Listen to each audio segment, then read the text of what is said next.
Hi, എല്ലാവർക്കും പുതിയ എപ്പിസോഡിലേക്ക് സ്വാഗതം. ഞാനിപ്പോൾ നിൽക്കുന്നത് എൻഡോള എന്ന് പറഞ്ഞിട്ടുള്ളൊരു സ്ഥലത്താണ്. സാംബിയയിൽ തന്നെയാണ് ഇപ്പോഴും ഉള്ളത്.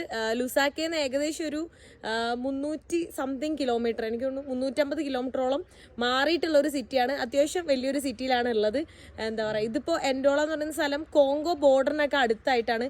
ഇവിടുന്ന് എന്താ പറയുക, ഒരു 150 കിലോമീറ്ററൊക്കെ കഴിയുമ്പോൾ ബോർഡറാണ്. അത് മാത്രമല്ല, ആ ഒരു ബോർഡർ ഏരിയ ആണ് ഈ ഒരു എൻഡോള എന്ന് പറയുന്ന സ്ഥലമെല്ലാം. പിന്നെ ഇവിടെ ഒരുപാട് മലയാളീസ് ഒക്കെ ഉണ്ട്.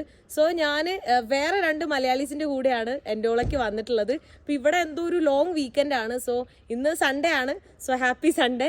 അപ്പോൾ പക്ഷേ എന്താ പറയുക, നാളെയും മറ്റന്നൊക്കെ ഇവിടെ എന്തോ ഒരു ലീവ് ഉണ്ട്, എന്താണെന്ന് അറിയില്ല. അതുകൊണ്ട് സാംബിയയിലുള്ള ആൾക്കാരൊക്കെ മൊത്തം അങ്ങോട്ടും ഇങ്ങോട്ടൊക്കെ ട്രാവൽ ചെയ്തുകൊണ്ടിരിക്കുവാണ്. അപ്പോൾ എൻ്റെ കൂടെയുള്ള ഒരാളെ ഞാൻ പരിചയപ്പെടുത്തരാം, ഒരു മലയാളീനെ.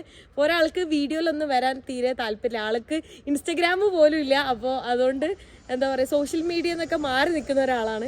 അതല്ല, ഒരാളെ കാണിച്ചു തരാം. ഹായ്, ഇത് ജെയ്സ് ബ്രോ.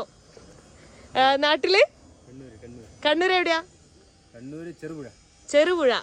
ഓക്കെ, ഞാൻ മുന്നെല്ലാം പോയിട്ടുണ്ട്. മറ്റേ കോട്ടയം ഭാഷ സംസാരിക്കുന്ന ആൾക്കാരല്ലേ? അപ്പൊ നമ്മള് ജെയ്സ് ബ്രോയും അതുപോലെ തന്നെയാണ് അല്ലേ? ഒരു കോട്ടയം സ്ലാങ് ആണ് അല്ലെ? ഒരു കണ്ണൂര് ടൈപ്പ് സ്ലാങ് അല്ല. അവിടെയുള്ള എല്ലാ ആൾക്കാരും അങ്ങനെ തന്നെയാണ്. അതെ അതെ. പിന്നെ അവിടെ ആ ഏരിയയിലും കാണാനായാലും ഒരു കണ്ണൂരിന്ന് വേറൊരു സ്ഥലം പോലെ തോന്നും അല്ലെ? ഫുള്ള് തേയിലത്തോട്ടങ്ങളും. ഞാൻ വന്നിട്ടുണ്ട്. ഞാനൊരു എനിക്ക് തോന്നുന്നു 2-3 ഇയേഴ്സ് എന്തോ ആയി തോന്നുന്നു. അപ്പോൾ മുന്നെല്ലാം വന്നിട്ടുണ്ട്. അടിപൊളി സ്ഥലമാണ്, എനിക്കിഷ്ടമാണ്. സോ നമ്മൾ ഇവിടെ ഒരു റെസ്റ്റോറൻറ്റിൽ ഫുഡ് കഴിക്കാൻ വേണ്ടി വന്നേക്കുവാണ്. ഇതൊരു ഇന്ത്യൻ റെസ്റ്റോറൻറ്റ് തന്നെയാണ്. നമ്മളിത് ഇവിടെയൊക്കെ തന്നെയാണ് സ്റ്റേ ചെയ്തിട്ടുണ്ട്. സോ നമ്മൾ ജെയ്സ് ബ്രോ ഇവിടെ ലുസാക്കയിലാണ് വർക്ക് ചെയ്യുന്നത്. അപ്പോൾ എൻഡോളയിലും വർക്ക് ചെയ്യുന്നുണ്ടായിരുന്നു. അപ്പോൾ അതുകൊണ്ട് ഇവിടെയും പുള്ളിക്കാരന് റൂംസ് എല്ലാം ഉണ്ട്. അപ്പോൾ അവിടെയാണ് നമ്മൾ സ്റ്റേ ചെയ്തത്. അപ്പോൾ നമ്മൾ ഭക്ഷണം കഴിക്കാൻ വേണ്ടി പോവാണ്. എന്തോ ഒരു അടിപൊളി ഫുഡൊക്കെ ഓർഡർ ആക്കി വെച്ചിട്ടുണ്ട്. സോ പോയി കഴിക്കട്ടെ. കാറിൽ കയറിയിട്ട് നമ്മൾ ഇങ്ങനെ പൊക്കോണ്ടിരിക്കുവാണ്. അങ്ങ് ഒരു 350 കിലോമീറ്റർ അപ്പുറമൊക്കെ ഒരു വാട്ടർഫോളൊക്കെ ഉണ്ട്. അപ്പോൾ അങ്ങോട്ടാണ് പോകുന്നത്. നേരത്തെ ഭക്ഷണം കഴിച്ചിട്ട് നമ്മൾ ഇറങ്ങി. അപ്പോൾ പോകുന്ന വഴിയിൽ എവിടെ നോക്കിയാലും കാടൊന്നല്ല കാണുന്നത്, മൈനിങ് ആണ് കേട്ടോ കാണുന്നത്. ഞാനിപ്പോൾ നിൽക്കുന്ന പ്രൊവിൻസിൻ്റെ പേര് തന്നെ എന്തോ ഒരു കോപ്പർ എന്ന് പറഞ്ഞിട്ടാണ്, എക്സാക്റ്റ് ആയിട്ട് അറിയില്ല. ഞാനത് നോക്കിയിട്ട് പറയാം. അപ്പോൾ അതെ, ഈ കാണുന്ന ഇതെല്ലാം ഇവിടെ കോപ്പർ മൈനിങ് നടക്കുന്ന ഒരു സ്ഥലമാണ്. ആ കാണുന്നുണ്ടോ മൗണ്ടെയിൻസ് ഒക്കെ? അവിടെ മൗണ്ടെയിൻസ് അല്ല, ഒരു കുന്ന് പോലത്തെ ഇതെല്ലാം അവർ വെട്ടിപ്പൊളിച്ചിട്ട് നമ്മുടെ നാട്ടിൽ കോറി ഉണ്ടാക്കാന്ന് പറയില്ലേ, അതുപോലെ അങ്ങനെ ഉണ്ടാക്കി. അതെല്ലാം കോപ്പറിൻ്റെ ഫാക്ടറീസാണ്. എവിടെ നോക്കിയാലും കോപ്പറിൻ്റെ ഫാക്ടറീസാണ് കാണുന്നത്. ഇതുപോലെ ഇങ്ങനെ ഒരു മരുഭൂമി പോലെ തരിശു ഭൂമിയായിട്ട് കിടക്കുന്ന ഒരു സ്ഥലമാണ് നമുക്ക് എല്ലാവിടെയും കാണാൻ പറ്റുന്നത് കേട്ടോ. പ്രൊവിൻസിൻ്റെ പേര് കോപ്പർ ബെൽറ്റ് എന്നാണ്. ഇവിടെ എവിടെ നോക്കിയാലും ഈ മൈനിങ് തന്നെയാണ് കാണുന്നത്. അതും കോപ്പർ മൈനിങ് ആണ്. അതുകൊണ്ടാണ് ഈ ഒരു പ്രൊവിൻസിന് തന്നെ കോപ്പർ ബെൽറ്റ് എന്ന് പേര് വന്നത്. പിന്നെ ഇതെല്ലാം ചൈനീസ് കമ്പനിയാണ്, അതായത് ചൈനയിലെ ആളുകളാണ് ഇവിടെ വന്നിട്ട് ഈ ഒരു മൈനിങ് എല്ലാം നടത്തുന്നത്. അത് എനിക്ക് തോന്നുന്നു ഇവിടെയുള്ള ഒട്ടുമിക്ക വലിയ വലിയ കമ്പനികളും ചൈനീസ് കമ്പനിയാണ്. അത് ആഫ്രിക്കയിലെ പല ഭാഗങ്ങളിലും അങ്ങനെ തന്നെയാണ്. അത് സാംബിയ മാത്രമല്ല, കുറേ സ്ഥലങ്ങളിൽ അങ്ങനെയാണ്. ഇതെല്ലാം കാണാൻ ഭയങ്കര ബ്യൂട്ടിഫുൾ ആയിട്ടുള്ളൊരു സ്ഥലം. ഏകദേശം 180 കിലോമീറ്ററോളം വന്നിട്ട് എൻഡോളയിൽ നിന്ന് ഞാനിപ്പോൾ കോങ്കോ ബോർഡറിൽ എത്തിയേക്കാണ് കേട്ടോ. ഈ കാണുന്നതാണ് നമ്മളെ കസുംബലാസ ബോർഡർ കണ്ടോ. ഇത് ഇവിടുത്തെ സാംബിയയിലെ ബോർഡറാണ്. അങ്ങോട്ട് കുറച്ചുകൂടെ പോയി കഴിഞ്ഞാൽ നമ്മളുടെ കോങ്കോ DRC. വെറുതെ ഇവിടെ ഒന്ന് വന്ന് കാണാൻ ആഗ്രഹമായതുകൊണ്ട് മാത്രം വന്നതാണ്. കാരണം എന്തായാലും നമുക്ക് അങ്ങോട്ട് എൻട്രി ചെയ്യാൻ പറ്റില്ല. അപ്പോൾ ഇവർക്കൊക്കെ ആണെങ്കിൽ വിസ ഉണ്ടെന്നുണ്ടെങ്കിലൊക്കെ പോകാൻ പറ്റും ഉള്ളിലേക്ക്. വിസ എടുത്തിട്ട് പോകാൻ പറ്റും. ഇവിടുത്തെ റെസിഡൻറ്റ് പെർമിറ്റ് ഉള്ളതുകൊണ്ട്. ഞങ്ങൾക്കൊരു പെർമിറ്റ് ഇല്ലാത്തതുകൊണ്ട് നാട്ടിൽ നിന്ന് തന്നെയാണ് പിന്നീട് പോകാൻ പറ്റുള്ളൂ. പിന്നീട് ഒരിക്കൽ എന്തായാലും പോകണം, ഞാൻ ഒരുപാട് ആഗ്രഹിച്ച സ്ഥലം കൂടെയാണ്. പക്ഷെ എന്തായാലും ജസ്റ്റ് ഇതുവഴി പാസ് ചെയ്യുന്നൊരു സമയത്ത് ബോർഡർ കാണാൻ എന്നോർത്താണ് ഞാൻ ബോർഡറിലേക്ക് വെറുതെ ഈ ഒരു ബോർഡറിൻ്റെ ഏരിയ എല്ലാം കാണാൻ വേണ്ടി വന്നത്. ഭയങ്കര ബ്യൂട്ടിഫുൾ ആയിട്ടുള്ള സ്കൈ വ്യൂ എല്ലാം കാണുന്നത്. നമുക്ക് നൈസാണ്. ഇപ്പോൾ ഒരു 6 മണി ആയിട്ടുണ്ട്.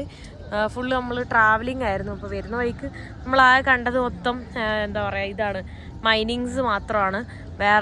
വേറെ ഒന്നും കൂടുതലായിട്ട് കണ്ടിട്ടുണ്ടായിരുന്നില്ല. ഈവൻ വില്ലേജസ് പോലും അങ്ങനെയൊന്നും നമ്മൾ കണ്ടിട്ടുണ്ടായിരുന്നില്ല കേട്ടോ. എല്ലാം ആ ഒരു കോപ്പർ മൈനിങ്ങും അങ്ങനെ തന്നെയാണ് മെയിനായിട്ട് നമ്മൾ കണ്ടുകൊണ്ടിരുന്നത്.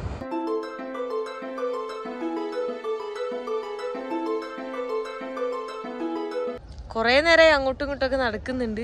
ഞാൻ ഇതിൻ്റെ ബോർഡറൊന്നും കാണാൻ പറ്റുന്നില്ല, എവിടെയാണെന്ന് തോന്നുന്നു. കാരണം അവിടെ ഒരു ഗേറ്റ് കാണാൻ പറ്റുന്നുണ്ട്, വണ്ടികളൊക്കെ ഇത് ക്രോസ് ചെയ്യാൻ വേണ്ടി നിൽക്കുന്നുണ്ട്. അപ്പോൾ ആ ഏരിയയിൽ വീഡിയോ എടുക്കാൻ പറ്റില്ലായിരിക്കും. അപ്പോൾ ഞാൻ എന്തായാലും ജസ്റ്റ് അവിടെ വരെ വീഡിയോ ഇല്ലാതൊന്ന് പോയി നോക്കട്ടെ. ഇത് നോമാൻ ലാൻഡാണ്, അതിനപ്പുറമാണ് എന്താ പറയുക നമ്മളെ കോങ്കോ DRC. അപ്പം അങ്ങോട്ട് പോകാൻ പറ്റാത്തതുകൊണ്ട് ഞാനിങ്ങനെ ഇവിടെ നിന്നാണ് എടുക്കുന്നത്. നോമാൻ ലാൻഡാണിത്. അപ്പോൾ ആ ഒരു ഗ്രില്ലിട്ട സ്ഥലത്തുനിന്ന് നോമാൻ ലാൻഡിലേക്ക് എൻട്രി ചെയ്തിട്ടുണ്ട്. അവർ എന്നോട് പറഞ്ഞു ഫോണെല്ലാം സൂക്ഷിച്ച് പിടിച്ചിട്ട് എൻ്റെ അടുത്ത് വീഡിയോ എടുത്തോളാൻ പറഞ്ഞിട്ടുണ്ട്. അപ്പോൾ ഇവിടെയൊക്കെ പൈസ ചേഞ്ച് ചെയ്യാൻ വേണ്ടിയിട്ട് ആൾക്കാർ ഇരിക്കുന്നുണ്ട്. അപ്പോൾ അപ്പുറത്ത് അവിടെ ഒരു ബോർഡർ ഉണ്ടാവും, നോമാൻ ലാൻഡ് കഴിയുമ്പോൾ തന്നെ കോങ്കോ, അങ്ങോട്ട് എൻട്രി ചെയ്യണ്ടെന്ന് പറഞ്ഞു.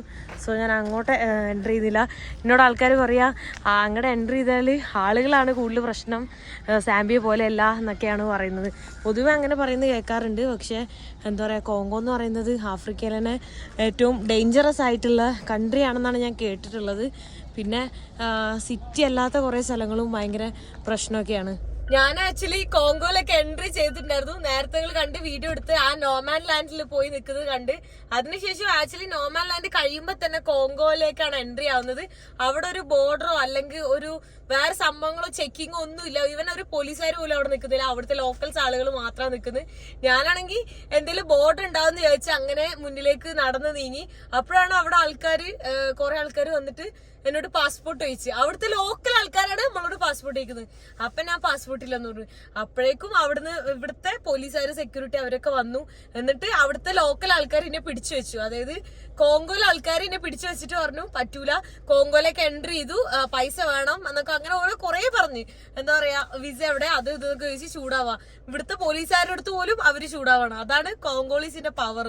ഇവർക്ക് പേടിയാണ്. അവര് പേടിച്ചിട്ട് ഇവിടുത്തെ പോലീസുകാർ റിക്വസ്റ്റ് ചെയ്തിട്ടാണ് അവര് എന്നെ വിട്ടത്. കുറെ നേരം ഒരു 10 മിനിറ്റോളം ഞാൻ അവിടെ നിന്നിട്ട് എനിക്ക് പിന്നെ എന്താ പറയാ ഒരു ഇൻട്രസ്റ്റിംഗ് ആയിരുന്നു. കാരണം ഞാനിങ്ങനെ എക്സൈറ്റഡ് ആയിട്ടാണ് ഞാൻ കോങ്കോ, എനിക്ക് അറിയാം ഓൾറെഡി ഭയങ്കര പ്രശ്നമാണ്, അവിടുത്തെ ആൾക്കാരൊക്കെ പ്രശ്നമാണ് എന്നെല്ലാം.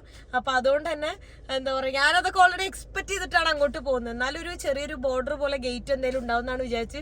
പക്ഷെ നോമാൻ ലാൻഡ് കഴിയുമ്പോൾ തന്നെ ഒരു കൊടി ഉണ്ടായിരുന്നു, കോങ്കോന്റെ ഫ്ലാഗ് കണ്ടപ്പോൾ തന്നെ എനിക്ക് മനസ്സിലായി ഞാൻ കോങ്കോയിൽ എൻട്രി ചെയ്തു എന്നുള്ളത്. ഇത്രയും പെട്ടെന്ന് ഇത്ര ആൾക്കാർ വന്ന് സീനാക്കുന്നൊന്നും വിചാരിച്ചില്ല. പിന്നെ കുറെ നേരം പോലീസുകാരെല്ലാം സംസാരിച്ചതിന് ശേഷമാണ് എന്നെ വിട്ടത്. അല്ലാന്നുണ്ടെങ്കിൽ എന്നെ അവിടെ പിടിച്ചു വെച്ചിട്ടുണ്ടോ അതൊന്നും എനിക്ക് വീഡിയോയിൽ എടുക്കാൻ പറ്റിയില്ല. വീഡിയോ കൂടെ എടുത്തിരുന്നെങ്കിൽ ഇന്നിപ്പോ അവരെന്നെ കോങ്കോയിലേക്ക് എന്നെ കൊണ്ടുപോയത്. തിരിച്ചിങ്ങോട്ട് വരേണ്ടിയില്ല, തിരിച്ച് ഇന്ത്യയിലേക്കും വരേണ്ടി വരൂലായിരുന്നു. Good morning. ഇന്നലെ ഞങ്ങള് കുറെ നേരം ഏകദേശം ഒരു 200 കിലോമീറ്റർ യാത്ര ചെയ്ത് സൊൾവേസി എന്ന് പറഞ്ഞൊരു സ്ഥലത്ത് ഞങ്ങൾ റൂം എടുത്ത് സ്റ്റേ ചെയ്തു. അതിനുശേഷം ഇപ്പോഴേ മോർണിംഗ് നമ്മളൊരു വാട്ടർഫോൾ കാണാൻ വേണ്ടി വന്നേക്കുവാണ്. നിങ്ങൾ ഓർക്കും ഞാൻ വാട്ടർഫോൾ മാത്രമാണോ വിസിറ്റ് ചെയ്യുന്നതെന്നുള്ളത്. ഇവിടെ സാമ്പിയയിലെ ഏറ്റവും പ്രത്യേകത എന്താണെന്ന് വെച്ച് കഴിഞ്ഞാൽ ഏകദേശം 400-ൽ കൂടുതൽ വാട്ടർഫോൾസ് ആണ് ഉള്ളത്. പിന്നെ ഇവിടെ കാണാനുള്ളതെന്ന് പറയുമ്പോൾ ഭയങ്കര എക്സ്പെൻസീവ് ആയിട്ടുള്ള കാര്യങ്ങളാണ്. അതായത് എന്താ പറയുക, ഗെയിം ഡ്രൈവും നമ്മുടെ സഫാരി നാഷണൽ പാർക്ക് അങ്ങനത്തെ ഓരോ നാഷണൽ പാർക്കിലെല്ലാം പോയിട്ട് ഓരോ ടൈപ്പ് സഫാരീസ് ആണ്. നമുക്ക് ആനയുടെ പുറത്ത് പോവാം, വണ്ടിയിൽ തന്നെ ഈ മൃഗങ്ങളെയൊക്കെ അടുത്ത് കാണാം. അതെല്ലാം ഞാൻ മസായിമാറ പോയ സമയത്ത് കണ്ടിട്ടുണ്ടായിരുന്നു. അത് നിങ്ങൾക്ക് ആ ഒരു വീഡിയോ എടുത്ത് നോക്കിയാൽ മനസ്സിലാവും. അപ്പോൾ അതുപോലത്തെ അവിടെ കാണാത്ത അനിമൽസ് ഒന്നും എന്തായാലും ഇവിടെ കാണാൻ പറ്റില്ല. സോ അങ്ങനത്തെ ഒന്നും ഞാൻ പോകുന്നില്ല. അപ്പോൾ ഇവിടുന്ന് ഇനി ഞങ്ങൾ കുറേ കറങ്ങി 2 ദിവസം കഴിഞ്ഞ് ലുസാക്ക പോയിട്ട് ഞാൻ എന്തായാലും അങ്കോളയ്ക്ക് തന്നെ പെട്ടെന്ന് പോകുന്നതായിരിക്കും. അപ്പോൾ ഇപ്പോൾ ഞാൻ മുട്ടാണ്ട എന്ന് പറഞ്ഞിട്ടുള്ള ഒരു ഫാൾസിലേക്കാണ് വന്നിട്ടുള്ളത്. ഇവിടെ ബോർഡ് കണ്ടോ, welcome to Muttanda falls heritage site. അപ്പോൾ ഇവിടെ നോൺ സാമ്പിയൻസിന് അഡൽട്ടിന് $10, ചിൽഡ്രന് $5 വരുന്നത്. ഇവിടുത്തെ എൻട്രി ഫീസ് എന്ന് പറഞ്ഞ് എഴുതിയിട്ടുണ്ട്. സാമ്പിയയിലുള്ള ആളുകൾക്ക് 5 കോച്ചയും എന്താ പറയുക ചിൽഡ്രൻസിന് 2.5 കോച്ചയും. അപ്പോൾ ഞാൻ ഇവിടെ ഇവർക്ക് 2 പേർക്കും പെർമിറ്റ് ഉള്ളതുകൊണ്ട് തന്നെ 5 കോച്ച കൊടുത്താൽ മതി. അപ്പോൾ 3 ടിക്കറ്റ് എടുത്തിട്ടുണ്ട്. അപ്പോൾ ഇത് കണ്ടോ, അതിൽ എഴുതി വെച്ചിട്ടുണ്ട് 5 കോച്ചാന്നുള്ളത്. അത് സാമ്പിയൻസിൻ്റെയാണ് എഴുതിയിട്ടുള്ളത്. അവർ കൂടുതലൊന്നും ചോദിച്ചില്ല. അപ്പോൾ ഞാൻ ഒറ്റയ്ക്കൊക്കെ വന്നിരുന്നെങ്കിൽ എന്തായാലും ഞങ്ങൾക്ക് പെർമിറ്റ് കാണിക്കാൻ പറ്റാത്തതുകൊണ്ട് ചിലപ്പോൾ $10 കൊടുക്കേണ്ടി വന്നേനെ. പക്ഷെ അവരുടെ കൂടെ ആയതുകൊണ്ട് കുഴപ്പമില്ല. അത് എൻ്റെ കയ്യിൽ ക്യാരറ്റൊക്കെ ഉണ്ട്, ഞാൻ ഇത് കഴിച്ചുകൊണ്ടാണ് നടക്കുന്നത്. അപ്പോൾ നേരെ നമ്മൾ താഴത്തേക്ക് നടക്കണം. നമ്മളെ കാർ ഇവിടെ പാർക്ക് ചെയ്തിട്ടുണ്ട്. ഈ ഒരു ചെറിയൊരു സാധനമാണ്. എന്താ പറയുക, ഈ ഒരു ടിക്കറ്റ് കൗണ്ടറെല്ലാം ഇതാക്കാനുള്ള ഈ ഒരു ചെറിയ സ്പേസാണ്. വരുന്ന വഴി എന്ന് പറഞ്ഞാൽ ഒരു കാട് വഴിയായിരുന്നു, ഒരു ഡ്രൈ ആയിട്ടുള്ള കാടാണ് കേട്ടോ. ഇപ്പോൾ വിൻ്റർ സീസൺ ആയതുകൊണ്ടാണ് മൊത്തം ഡ്രൈ ആയി കിടക്കുന്നത്, ഗ്രീനറി ഒന്നുമില്ല. വെള്ളച്ചാട്ടത്തിൻ്റെ സൗണ്ട് എനിക്ക് കേൾക്കാൻ പറ്റുന്നുണ്ട്. അപ്പോൾ പോയി നോക്കട്ടെ, അപ്പോൾ അറിയാൻ പറ്റും എന്താ പറയുക എത്രത്തോളം വെള്ളം ഉണ്ടെന്നൊക്കെ. അതിനോട് പറഞ്ഞു സ്വിമ്മിങ് അലോഡല്ല, സ്വിമ്മിങ് ചെയ്യാൻ പറ്റില്ല, വെള്ളത്തിലേക്ക് ഇറങ്ങരുത് എന്ന് പറഞ്ഞു. നമ്മുടെ കൂടെ ഗൈഡോ വേറെ ആരുമില്ല, നമ്മൾ ജസ്റ്റ് ടിക്കറ്റ് തന്നു, നമ്മളങ്ങനെ പൊയ്ക്കൊണ്ടിരിക്കുകയാണ് കേട്ടോ. എനിക്ക് തോന്നുന്നു കുറേ നാളുകളായിട്ട് ആരും ഇതുവഴിയൊന്നും പോവാറില്ല എന്ന്. കാരണം ഒരാളെ പോലും കാണാനില്ല, മൊത്തം ഒരു സൈലൻസ്. പക്ഷെ ആ ഒരു വെള്ളച്ചാട്ടത്തിൻ്റെ സൗണ്ട് മാത്രം ഇങ്ങനെ കേൾക്കാൻ പറ്റുന്നുണ്ട്.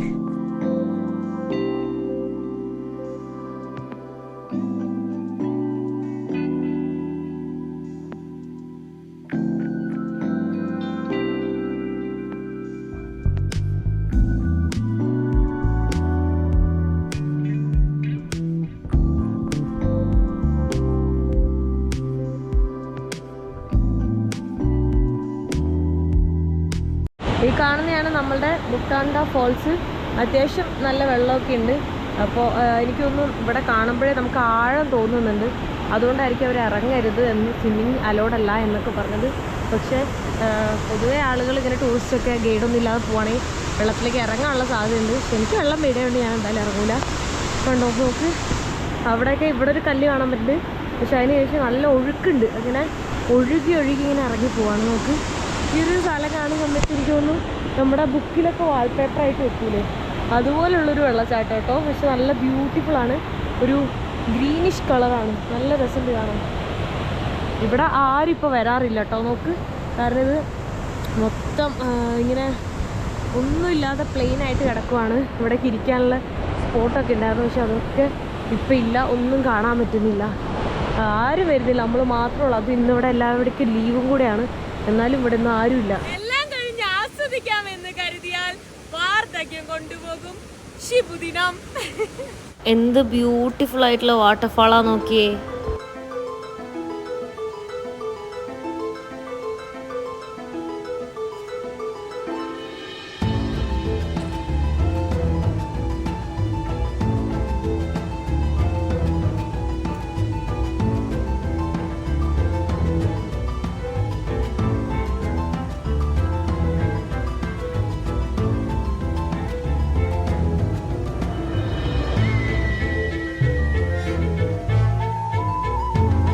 നല്ല ക്രിസ്റ്റൽ ക്ലിയർ ആയിട്ടുള്ള വാട്ടറാണ് കേട്ടോ, ഭയങ്കര ബ്യൂട്ടിഫുൾ ആണ്. ഇവിടെ കുറേ നേരമായിട്ടൊക്കെ നിൽക്കുകയാണ്. അതും ഈ ഒരു വാട്ടർഫാളിൻ്റെ പ്രത്യേകത എന്ന് വെച്ചാൽ വാട്ടർഫാളിൻ്റെ ഇടയിൽ കൂടെ ഒക്കെ മൊത്തം മരങ്ങളാണ്, എങ്ങോട്ട് നോക്കിയാലും മരങ്ങൾ കാണാൻ പറ്റും. ഇവിടെ നോക്കി നമുക്ക് താഴെയൊക്കെ കാണാൻ പറ്റും. ഇവിടെ ഇങ്ങനെ ഒഴുകി സൈഡിൽ കൂടെ പോകാൻ ആഴമില്ല, അവിടെയൊക്കെ പക്ഷെ നല്ല ഒഴുക്കും നല്ല ആഴമുണ്ട്. നമുക്ക് ഞാൻ ഓൾറെഡി ഇറങ്ങൂല, അങ്ങനെ റിസ്ക് എടുത്തൊന്നും. അപ്പോൾ ന്യൂസിലൊക്കെ ഞാൻ കണ്ടിട്ടുണ്ടായിരുന്നു, ലോണവല എന്ന് പറഞ്ഞുള്ള മഹാരാഷ്ട്രയിലെ വാട്ടർഫാളിൽ കുറച്ച് ഫാമിലി എല്ലാം പോയിട്ട് പെട്ടെന്ന് വെള്ളം വന്ന് 3 പേര് മരണപ്പെടാനിടയായി എന്നൊക്കെ കണ്ടിട്ട്.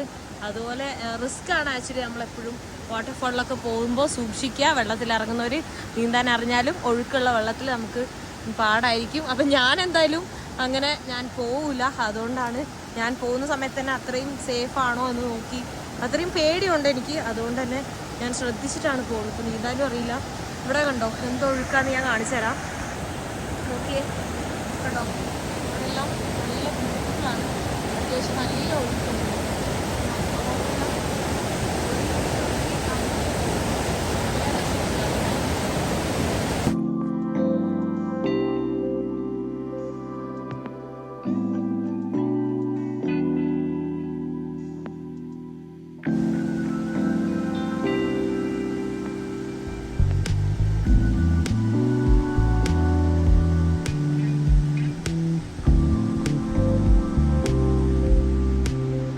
അവിടുന്ന് കുറച്ചു ദൂരം നടന്നപ്പോൾ വേറൊരു വ്യൂയിലേക്ക് വന്നിട്ട് കുറച്ചുകൂടെ അടിപൊളിയൊരു ആയിട്ടുള്ള വ്യൂ ആണ് കേട്ടോ. ആ സൈഡിലേക്കാണ് നമ്മൾ തിരിച്ച് ലുസാക്കയിലേക്ക് പൊക്കോണ്ടിരിക്കുകയാണ് കേട്ടോ. പിറ്റേ ദിവസമായി. അപ്പോൾ ഇന്നലെ അവിടെ ഇൻഡോളയിൽ തന്നെയാണ് സ്റ്റേ ചെയ്തിട്ടുണ്ടായത്. അപ്പോൾ അതേ പോകുന്ന വഴിക്ക് ചെറിയൊരു മാർക്കറ്റാണ് ഈ കാണുന്നത്, മൊത്തം തീ പിടിച്ചേക്കുവാണ്. അങ്ങനെ ഇവരുടെ കടയും കച്ചവടം ഒക്കെ കത്തിപ്പോയിട്ടുണ്ട്. ഇത് എങ്ങനെയാണെന്ന് അറിയില്ല സംഭവിച്ചത്. കണ്ടോ നോക്ക്, ഇവിടെ മൊത്തം ഫുള്ള് കത്തിപ്പോയിട്ടുണ്ട്. ആർക്കും അങ്ങനെ പരിക്കുകളൊന്നും ഇല്ലാതെ തോന്നുന്നു, പക്ഷെ മൊത്തം കത്തിപ്പോയിട്ടുണ്ട്. ഈ ചാർക്കോളും എല്ലാം എടുത്തു വെച്ച ഇതാണ് കത്തി പോയിട്ടുള്ളത്. ഇപ്പോഴാണ് റീസെന്റ് എങ്ങാണ്ട് കത്തിപ്പോയെ. നമ്മള് കാറിൽ ഇങ്ങനെ പൊക്കോണ്ടിരിക്കുകയാണ് കേട്ടോ. എന്താ പറയാ, ഫുള്ളൊരു ലോങ് ഡ്രൈവാണ് നമ്മൾ പോകുന്നത്. കാരണം ഇപ്പൊ തന്നെ ഏകദേശം ഒരു 1500 കിലോമീറ്ററോളം നമ്മള് കാറിൽ ഇങ്ങനെ റോഡ് ട്രിപ്പ് ആയിട്ട് പോയിട്ടുണ്ടായി. അപ്പോൾ വരുന്ന വഴിക്ക് ഇങ്ങനെ ഓരോ കാഴ്ചകളൊക്കെ കണ്ടിങ്ങനെ പോകും. പല സമയത്തും വണ്ടി നിർത്താറില്ലായിരുന്നു. അപ്പം ഇതിങ്ങനെ കണ്ടപ്പോൾ ഞാൻ നിർത്താന്ന് ഓർത്തു. ഇത് നമ്മളെ മത്തൻ്റെ മത്തനുണ്ടല്ലോ നമ്മളെ, അത് ഉണക്കി വിൽക്കുന്നതാണ്. അതവര് കള്ള് സ്റ്റോർ ചെയ്യാനും അങ്ങനെ ഓരോന്നായിട്ട് ഭയങ്കര സ്ട്രോങ് ആണ് കേട്ടോ ഇത്. അവര് വിൽക്കാൻ വേണ്ടി വെച്ചേക്കുവാണ്. നോക്ക് എന്ത് ബ്യൂട്ടിഫുൾ സ്കൈ ആണ്. ഇതിങ്ങനെ കാണുമ്പോൾ നല്ല രസമുണ്ട് അല്ലേ. ഇത് നോക്ക് ഇങ്ങനെ മരത്തിലാണ് അവര്, ഇത് പല ചെറുതുണ്ട് വലുതുണ്ട്. അത് കാണാൻ തന്നെ നല്ല രസമുണ്ട് കേട്ടോ കാണാനായിട്ട്. അവരിതേ ഫുൾ ഫാമിലി ആയിട്ടാണ് ഇത് വിൽക്കാൻ വെച്ചിട്ട്. ഇതെന്താ പല യൂസാണ്. ഇതെന്താ ഇത് ചെറുതാണല്ലോ. ഇത് അവരെന്തിനു ഉപയോഗിക്കാതെ ഞാൻ ആലോചിക്കുന്നത്. ഇതൊക്കെ ഓക്കെ വലുതായോണ്ട്, പക്ഷെ നല്ല രസമുണ്ട് വെച്ച് കാണാനായിട്ട്. കാരണം എന്താ പറയാ, അതിന് മരത്തിൽ ഇങ്ങനെ ചെടി പൂവൊക്കെ ആയിട്ടാണ് അവര് വെച്ചിട്ടുള്ളത്. കപ്പ് വെള്ളം കുടിക്കാനാ? അല്ല, എന്തിനാത്? കുടിക്കാനോ? ഇവിടെ വേറൊരു സാധനം എന്തോ വിൽക്കാൻ വെച്ചിട്ട്. എന്താന്ന് വെച്ചത് അത് തുറക്കുമ്പോ ഇങ്ങനെ ഇട്ടുണ്ടാവും അതിന്റെ ഉള്ളില്. What the name? പുളിയാ? പുളിയാന്ന്. നല്ല രസമുണ്ട് കാണാനായിട്ട്. തിന്നോട്ടെ.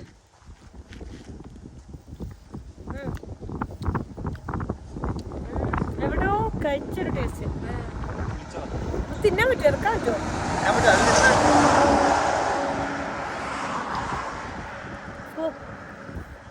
ഭയങ്കര പുളിയുണ്ട്.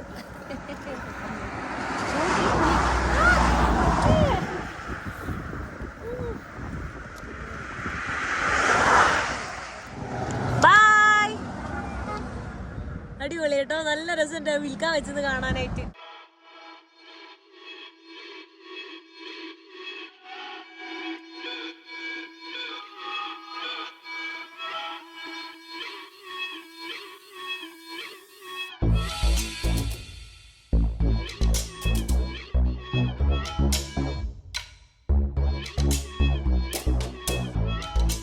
തിരിച്ച് ഞാനിത് ലുസാക്കയിൽ എത്തിയിട്ടുണ്ട് കേട്ടോ.